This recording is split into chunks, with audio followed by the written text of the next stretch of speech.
Good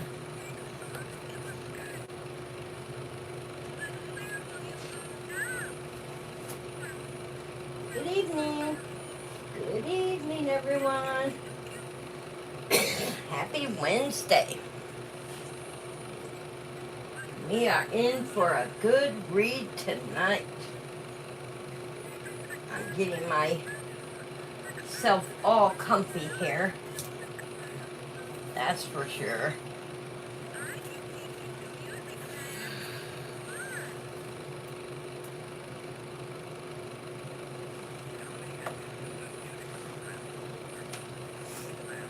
Hello, Paula. Welcome, welcome in, everyone. All right, let's get right into our prayer for tonight. And it is, the Lord is my strength and my shield. In him my heart trusts.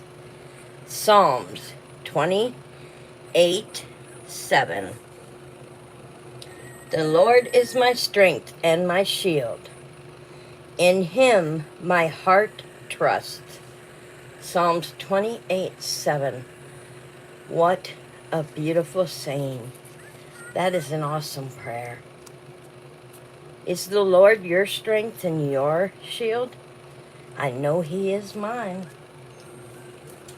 All right. I'm going to get settled up here.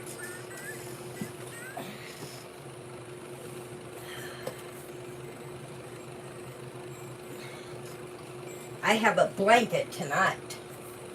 The weather is changing really fast, so I have my wonderful little Barbie blanket to cuddle up into.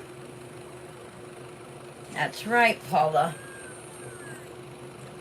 Yes, gotta have our blankets to cuddle up with.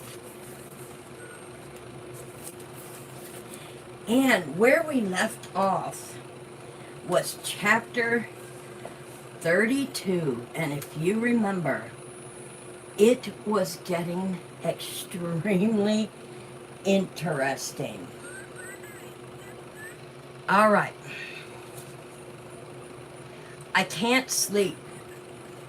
It's been 3 days since I was nearly apprehended at the grocery store. I don't know what to do next.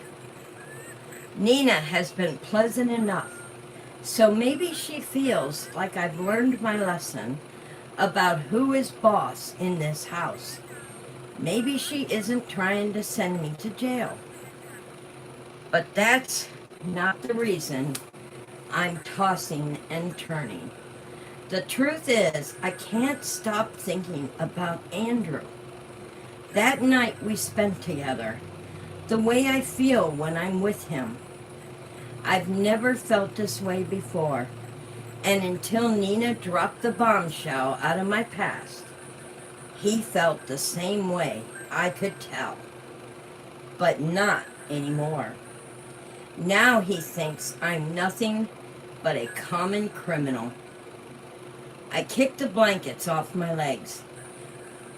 It's stillingly hot in my room, even at night.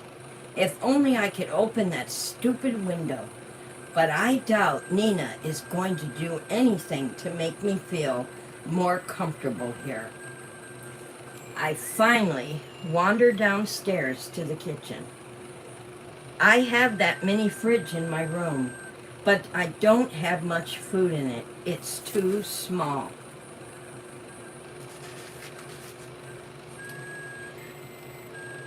Those 3 mini water bottles Nina left for me are nearly all that's in there, still untouched.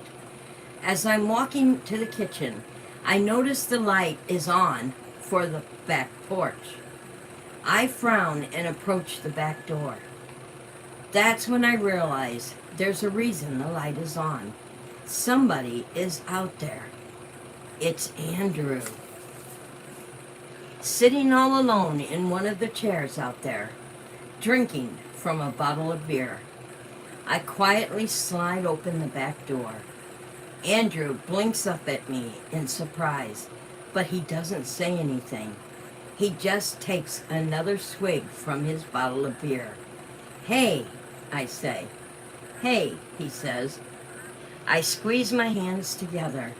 "Can I sit here?" "Sure, knock yourself out." I step out onto the cold wooden planks on the porch and lower myself into the seat next to his, wishing I had a beer as well.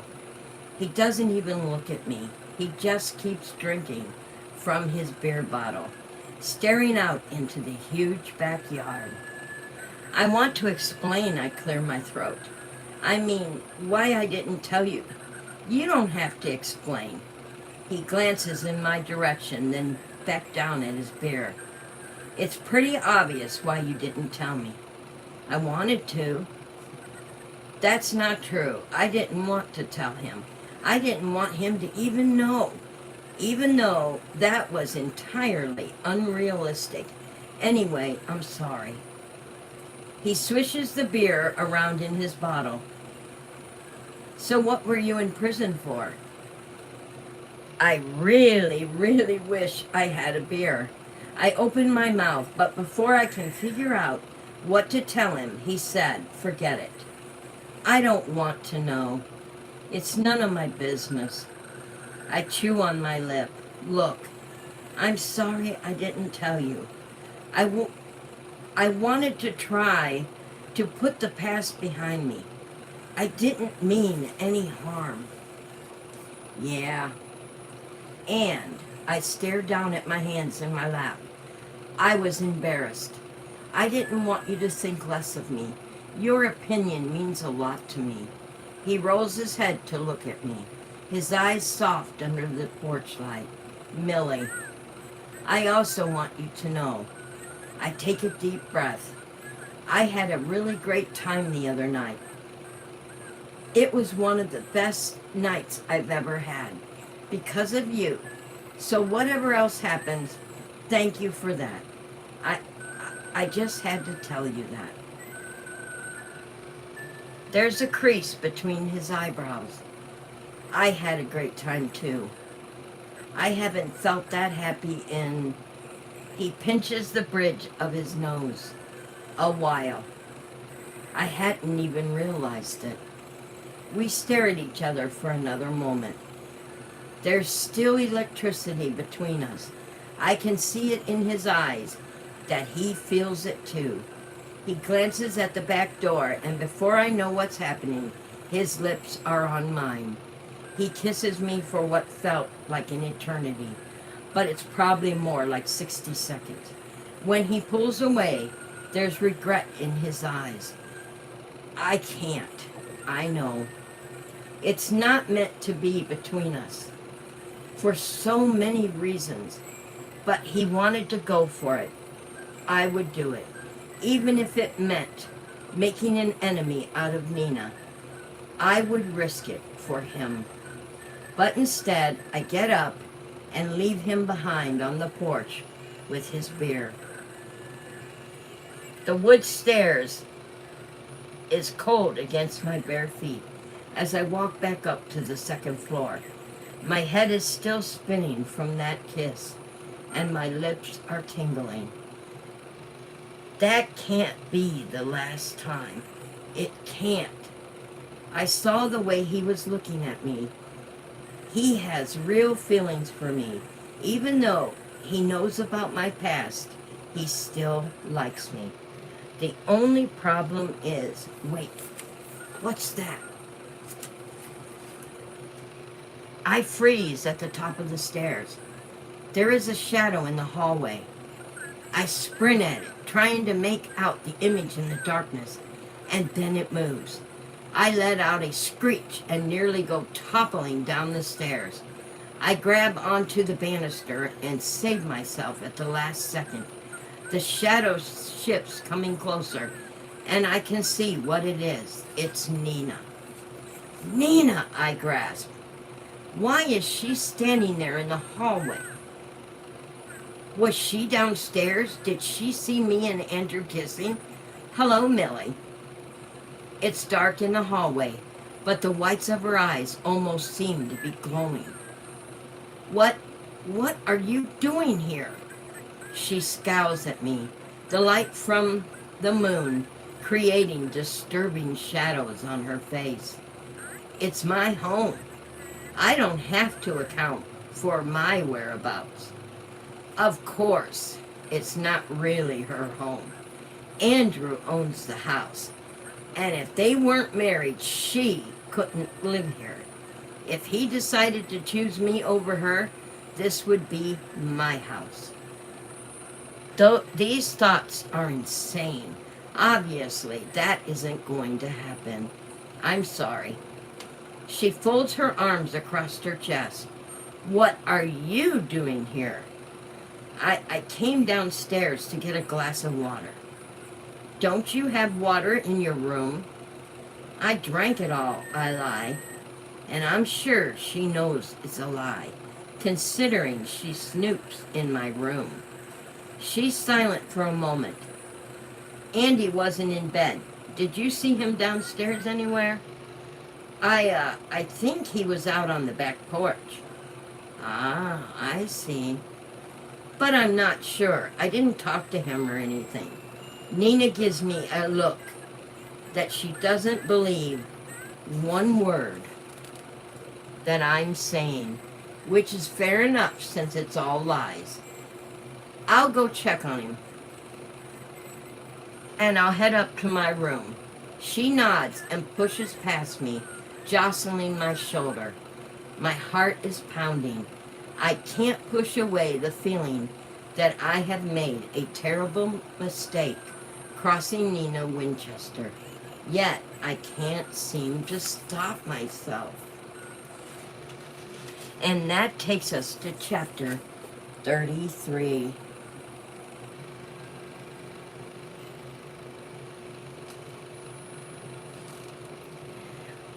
I have Sunday off, so I spend the day out of the house. It's a beautiful summer day, not too hot and not too cool.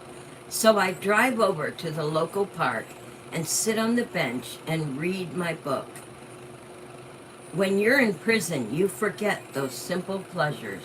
Just going outside and reading at the park. Sometimes you want it bad. It's physically painful. I'm never going back there. Never. I grab a bite to eat at the fast food drive. Then I drive back to the house. The Winchester's estate is really beautiful. Even though I'm starting to despise Nina, I can't hate that house. It's a beautiful house. I park on the street like always and walk up to the front door of the house. The sky has been darkening during my entire drive home, and just as I get to the door, the clouds break open and droplets of rain cascade out of the sky. I wrench the door open and slip inside before I get drenched. When I get to the living room, Nina is sitting on the sofa in semi-darkness. She is not doing anything there. She's not reading. She's not watching TV. She's just sitting there. And when I open the door, her eyes snap to attention. Nina, I say, everything okay? Not really. She glances over at the other end of the sofa. And now I notice she's got a stack of clothing next to her. It's the same clothing that she insisted I take from her when I first started working here. My clothing doing in your room? I stare at her as a flash of lightning brightens the room. What? What are you talking about? You gave me those clothes. I gave them to you? She lets out a barking laugh that echoes through the room, only partially drowned out by the crack of thunder. Why would I give my maid clothing worth thousands of dollars? You My legs trembled beneath me. You said they were too small on you. You insisted that I take them. How could you lie like that? She takes a step towards me, her blue eyes like ice. You stole my clothing. You're a thief. No. I reach out for something before my legs give under me, but I grasp only air. I would never do that. Ha! She snorts. That's what I get for trusting a convict to work in my home. She's loud enough that Andrew hears the commotion. He dashes out of his office, and I see his handsome face at the top of the stairs, lit by another bolt of lightning. Oh, what is he going to think of me? It's enough that he knows about my prison record. I don't want him to think I stole it from his own house. Nina, he takes the stairs down 2 at a time. What's going on here? I'll tell you what's going on, she announces triumphantly. Millie here has been stealing from my closet. She stole all the clothing from me. I found it in her closet. Andrew's eyes slowly grow wide. I didn't steal anything. Tears pricked at my eyes. I swear to you, Nina gave me those clothes. She said they didn't fit her. As if we would believe your lies, she sneers at me. I should call the police on you. Do you know what this clothing is worth? No, please don't. Oh, right, Nina laughs at the expression on my face. You're on parole, aren't you? Something like this would send you right back to prison. Andrew is looking down at the clothing on the couch, a deep crease between his eyebrows. Nina. I'm going to call them. Nina whips her phone out of her pocket. God knows what else she stole from us, right, Andy? Nina. He lifts his eyes from the stack of clothing. Millie didn't steal this clothing. I remember you emptying your closet. You put it all in trash bags and said you were donating it. He picks up a tiny white dress. You haven't been able to fit into this in years. It's gratifying the way Nina's cheeks turn pink. What are you saying, that I'm too fat? He ignores her remark. I'm saying there's no way she stole this from you. Why are you doing this to her? Her mouth falls open. Andy. Andrew looks over at me, hovering by the sofa. Millie. His voice is gentle when he says my name. Would you go upstairs and give us some privacy? I need to talk to Nina. Yes, of course, I agree, gladly. The two of them stood there in silence while I mounted the flight of stairs to the second floor. When I reach the top, I go over to the doorway near the attic and I open the door. For a moment, I stand there, contemplating my next move. Then I close the door without going through. Much quieter this time, I creep over to the head of the stairs. I stand at the edge of the hallway, just before the stairwell. I can't see Nina and Andrew, but I can hear their voices. It's wrong to eavesdrop, but I can't help myself.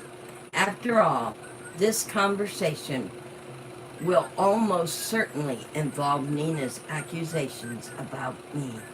I hope Andrew continues to defend me, even when I'm not in the room.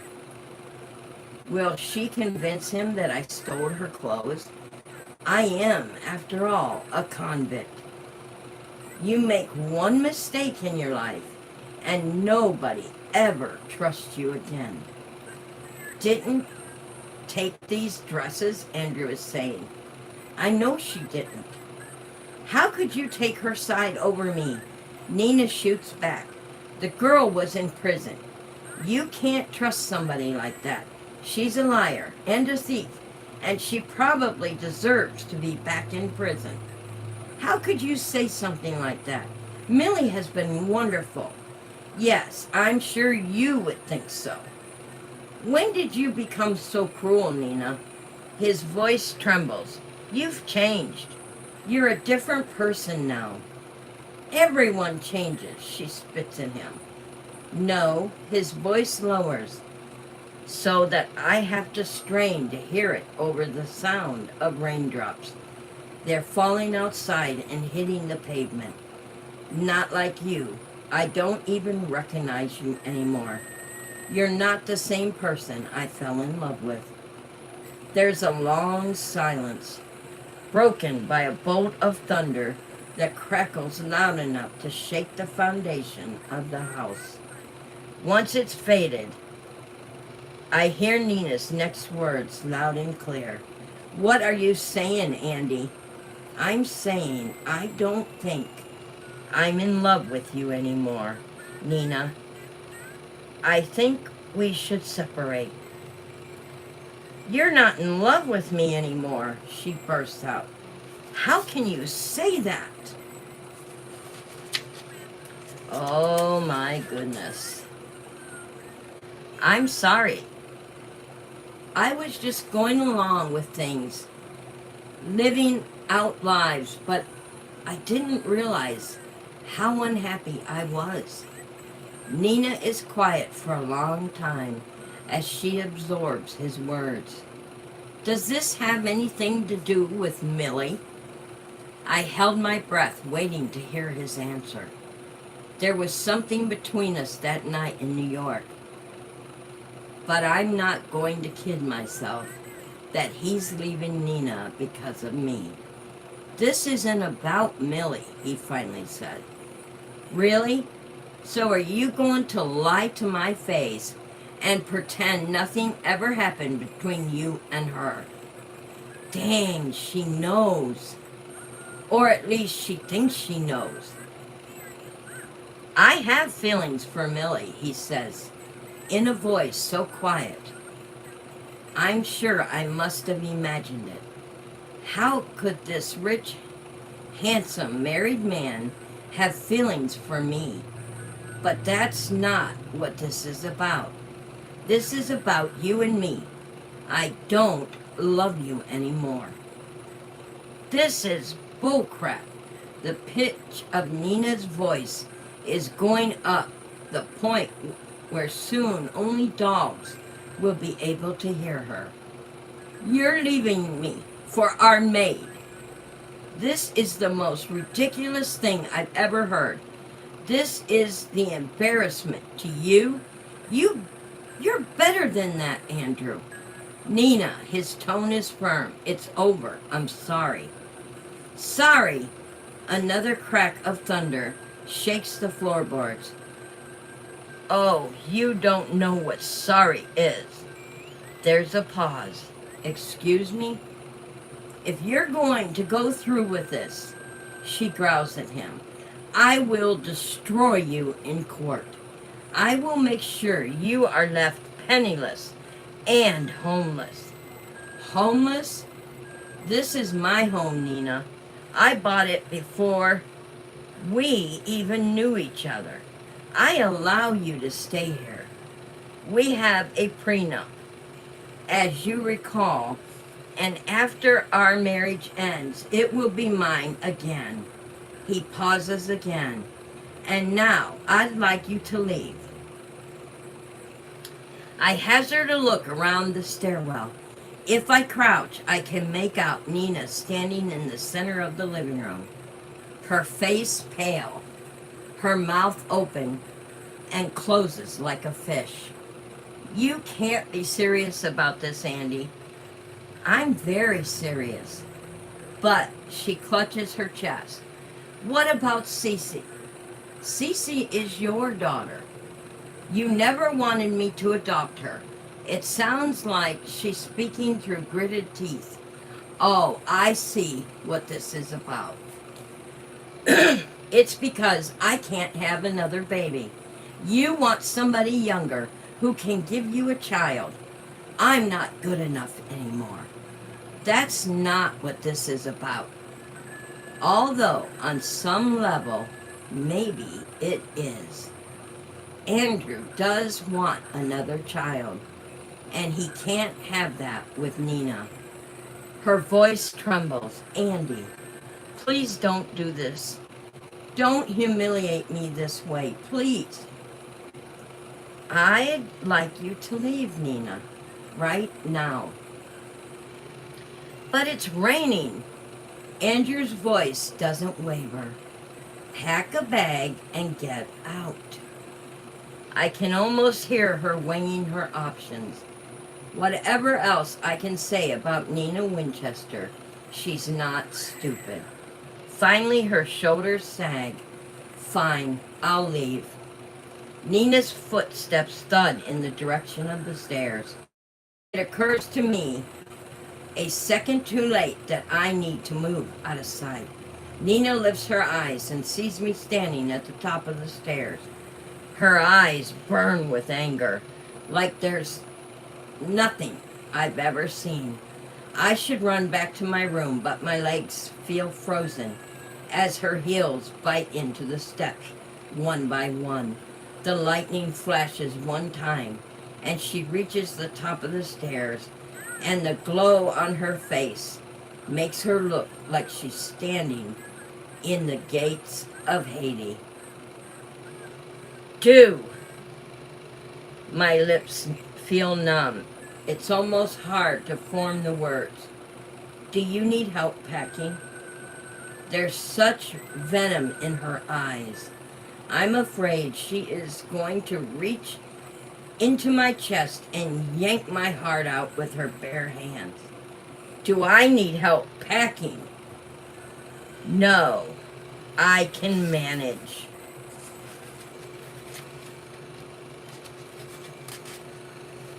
Nina goes into the bedroom, slamming the door behind her. I am sure what to do. I could go up to the attic, but then I look downstairs where Andrew is still in the living room. He's looking up at me, so I descend the stairs to talk to him. I'm so sorry. My words come out in a rush.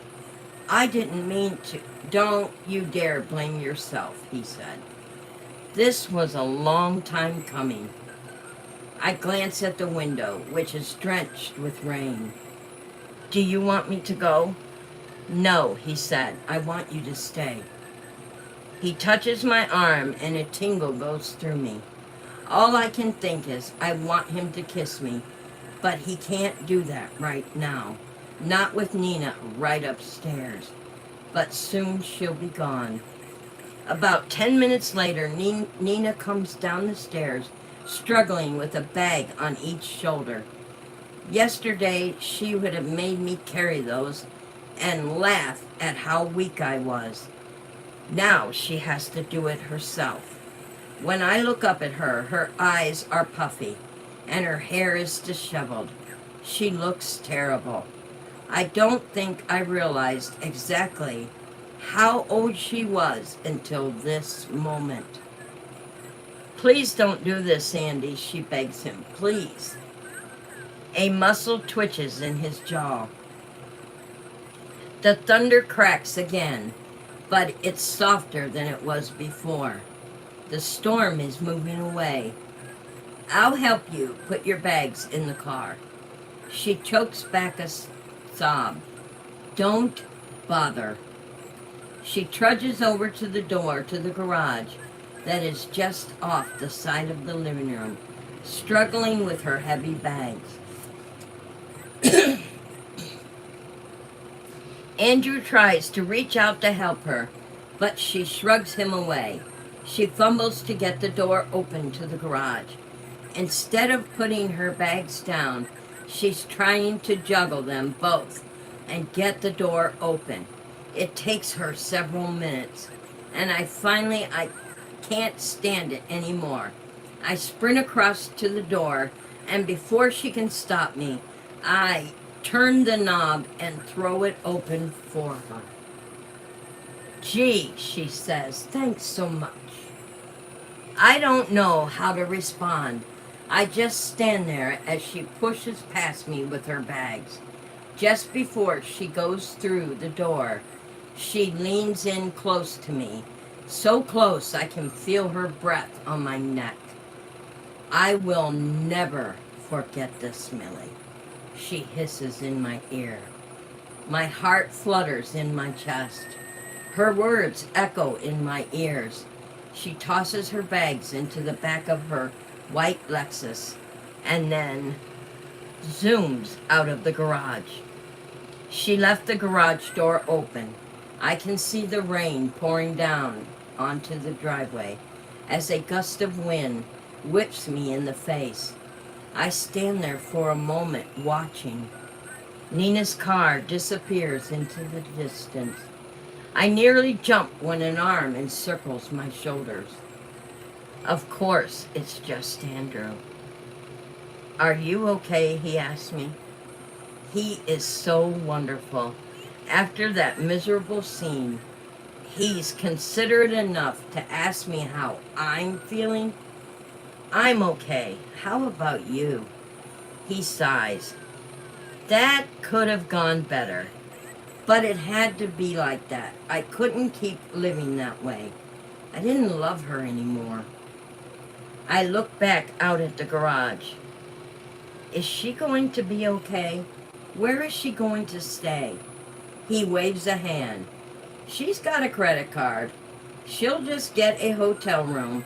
Don't worry about Nina. Except I am worried about Nina. I'm very worried about Nina. But not in the way he thinks. He lets go of my shoulders to hit the button to close the garage door. He grabs my hand to pull me away, but I keep watching the garage door until it closes completely, certain Nina's car will reappear at the last moment. Come on, Millie. There's a glint in Andrew's eyes. I've been waiting to get you alone. Despite everything, I smile. You have? Oh my, oh my.